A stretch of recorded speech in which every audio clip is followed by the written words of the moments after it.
जिले में ये जो कार्यकर्ता सम्मेलन हो रहा है, क्या उद्देश्य? उद्देश्य क्लियर है और फायदा भी क्लियर है। बिहार की जनता ने कांग्रेस का भी शासन देखा है और लालू राबड़ी का भी शासन देखा है।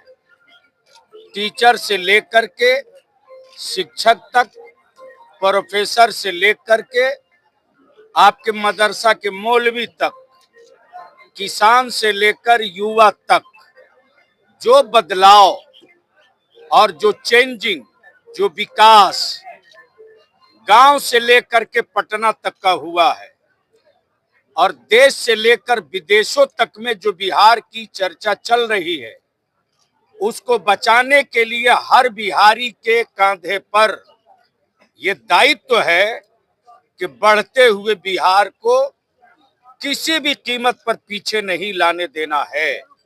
और इसके लिए एकमात्र एक नेता हैं जिनका नाम माननीय श्री नीतीश कुमार जी है। और आने वाले 2025 का एक टेलर था बाई इलेक्शन।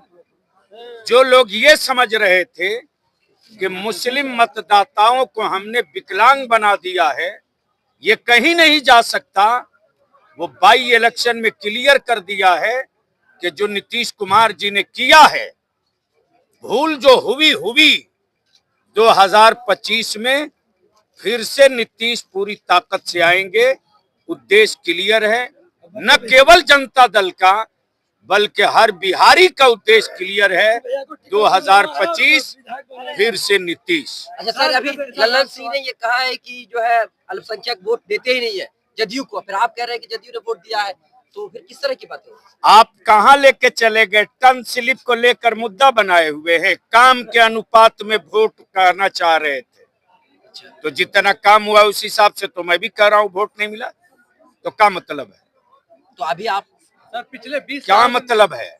इसलिए इसको टर्न ओवर मत कीजिए, जिधर गाड़ी चल रही है चल रही है। पिछले 20 सालों से नीतीश कुमार जी की सरकार है, लेकिन आज भी अररिया का कई गांव ऐसा है जो चचली पुल के सहारे चल रहा है। आपकी उम्र कितनी दिन हुई? 20 साल मेरा भी उम्र है, लेकिन 20 साल हुआ। नीतीश कुमार का जब आप होश में आए थे उस समय साइकिल लोग लेके अररिया के पलासी और आपके उस एरिया में नहीं जाते थे। आज इसका आप 20वीं सदी में है, अद्भुत डेवलप किया है।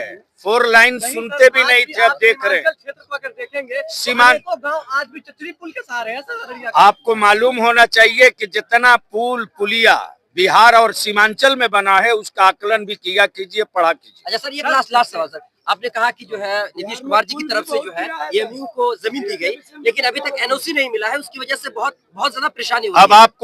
अब आपको ये भी जान लेना चाहिए और वो जो लोग पीले कार्ड लेके खड़ा होते हैं उनको भी जान लेना चाहिए। जब जल विभाग में एक किसी ने पटिशन दिया है तो एएमयू के मैनेजमेंट पर दायित्व और उनकी जिम्मेदारी थी कि मैनेजमेंट वहां खड़ा हो। ये क्वेश्चन हुआ है, मैंने किया है, जवाब आया है बिहार विधान परिषद में। इसलिए पढ़ना चाहिए, देखना चाहिए, सुनना कम चाहिए। सर अभी आपने जो है स्पीच में आपने कहा कि अगर मुसलमान जदयू को वोट देते हैं तो वो वफादारी साबित करेंगे, हिंदुस्तान से वफादारी साबित करेंगे, तो क्या अभी मुसलमान वफादार नहीं है? किस कॉन्टेक्स्ट में इसको देखें सर? आप जो कॉन्टेक्ट निकाल रहे हैं उससे अलग कॉन्टेक्ट है, और कॉन्टेक्ट नहीं, ये कंटेस्ट है। कॉन्टेक्स्ट ही बोल रहा हूँ। इसलिए क्लियर हो जाइए पहले कि काम के आधार पर वोट कीजिए, यही वफादारी है।